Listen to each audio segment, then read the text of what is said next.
Hello friend, હું Hasmukh Patel on behalf of Kashish consultancy. અત્યાર સુધી આપણે ફાઇનાન્શિયલ પ્લાનિંગની વાતો કરતા હતા. મિત્રો, ઘણા બધા લોકો નાનું મોટું રોકાણ કરતા હોય છે, એને જ કહેતા હોય છે કે અમારું ફાઇનાન્શિયલ પ્લાનિંગ છે, પરંતુ આ ફાઇનાન્શિયલ પ્લાનિંગ નથી. તો ફાઇનાન્શિયલ પ્લાનિંગ શું કહેવાય અથવા કેવું હોવું જોઈએ? તો આજે આપણે એક એક્ઝામ્પલ લઈએ અને દેખીએ કે એ એક્ઝામ્પલમાં કેવા પ્રકારનું પ્લાનિંગ અને કઈ રીતે થાય છે.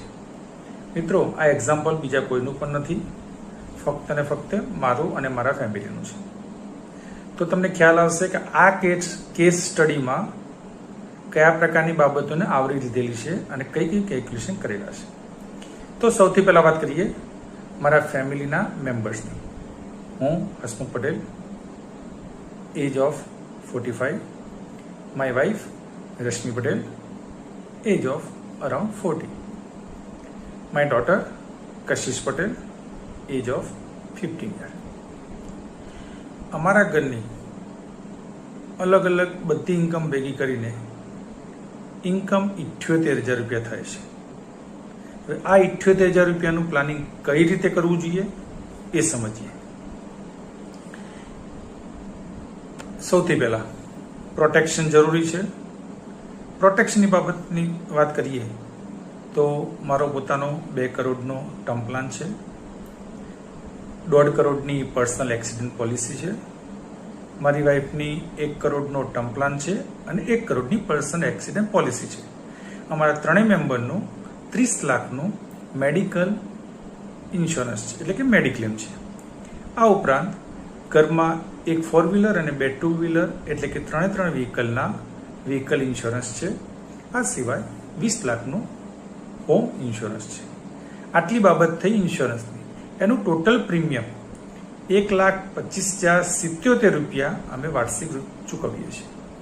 એનો અર્થ એમ થાય કે મહિને મોટા 10,500 રૂપિયા અમે ચૂકવીએ છીએ. તો 10,500 રૂપિયા અમારા પ્રોટેક્શન પ્લાન પાછળ જશે.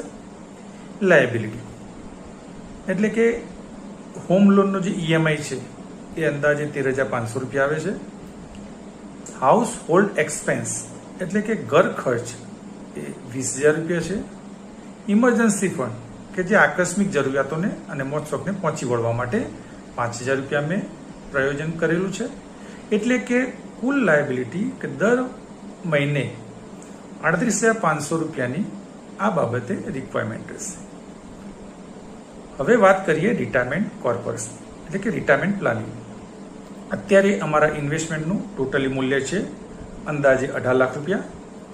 દર મહિને કરન્ટલી અત્યારે અમારી 29,000ની એસઆઈપી ઇક્વિટી માર્કેટ રિલેટેડ ફંડમાં ચાલુ છે. એનું અંદાજે આપણે રિટર્ન કેલ્ક્યુલેટ કરીએ 12%, જે પાસ્ટના ડેટા પ્રમાણે 15% આસપાસ એઝ ઇટ ઇઝ બને છે. તો આપણે એને કેલ્ક્યુલેટ કરીએ છીએ 12% પ્રમાણે. તો 60 વર્ષની ઉંમર એટલે કે નેક્સ્ટ 15 વર્ષ પછી આ વેલ્યુ કેટલી બનશે? તો અંદાજે 2,48 લાખની વેલ્યુ બનશે. હવે આ 2,48 લાખ રૂપિયામાંથી જો આપણે પેન્શન માટે પ્લાનિંગ કરીએ તો આનું મેં પેન્શનનું પ્લાનિંગ કરેલું છે 61 વર્ષથી 100 વર્ષની ઉંમર સુધી. આપણને એમ થશે કે શું 100 વર્ષ જીવી શકીશું? આપ સર્વની કૃપા અને શુભેચ્છાઓ, આશીર્વાદ અને સારા કર્મોના ફળ સ્વરૂપે આપણે જીવી લઈશું એમ સમજી લઈએ છીએ. તો 61મા વર્ષે પ્રતિ મંથ એટલે એવરી મંથ મને 1 લાખનું પેન્શન મળશે. 62મા વર્ષે મને 1,05,000નું દર મહિને પેન્શન મળશે. 63મા વર્ષે 1,10,000નું પેન્શન મળશે અને 64મા વર્ષે 1,15,000 પર મંથ પેન્શન મળશે. આ જ રીતે ગણીએ દર વર્ષે 5,000 રૂપિયાનું પેન્શન હું વધારતો જઈશ. તો 100મા વર્ષે મને 2,95,000 પર મંથ પેન્શન મળશે અને આ મારી કોર્પોરેટ ત્યાં પૂરી થઈ જશે. 60 વર્ષ પછી મેં આ ફંડને સિક્યોર્ડ સાઇડમાં મેં શિફ્ટ પણ કરેલું હશે, જ્યાં મારું 12% રિટર્ન નહીં હોય, મારું અંદાજે રિટર્ન 7% આસપાસનું હશે. તો 100 વર્ષની ઉંમર સુધી મને ક્યારેય પણ પૈસાની ખૂટ રહેવાની નથી, એટલે કે ક્યાંય શોર્ટેજ ઊભી નહીં થાય. હવે આ બધું આપણે કેલ્ક્યુલેટ કરીએ તો 78,000 રૂપિયા ઇન્કમ હતી, કરંટ ઇન્કમ. પેન્શન પાછળ 10,500 ખર્ચા થતા, પ્રોટેક્શન પાછળ 38,500 જે ઘર ખર્ચ અને લાયબિલિટી હતી, જ્યારે 29,000 રૂપિયાની એસઆઈપી કટ થયેલ છે. એનો મતલબ એ થયો કે 0-0 બેલેન્સ થઈ ગયું છે. તો આને કહેવાશે એક કમ્પ્લીટ ફાઇનાન્શિયલ પ્લાનિંગ. મિત્રો, આ થઈ મારી વાત. આપનું પણ ફાઇનાન્શિયલ પ્લાનિંગ જો કરવા માંગતા હોય તો આપની સંપૂર્ણ ડિટેલ્સ મને મોકલો. હું એના ઉપર કલાક, 2 કલાક, 3 કલાક જેવો સમય જાય છે એનું કેલ્ક્યુલેટ કરીશ અને એને વ્યવસ્થિત ફોર્મેટમાં ગોઠવીશ.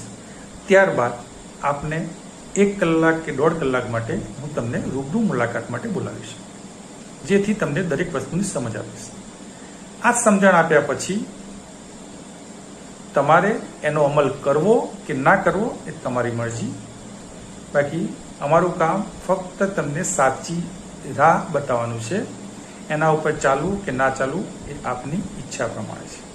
તો મિત્રો, આશા રાખીએ કે તમે પણ આમાંથી કંઈક મેળવશો અને અમારા નોલેજનો પણ તમે લાભ લેશો અને અમને સેવા કરવાનો મોકો આપશો. Thank you.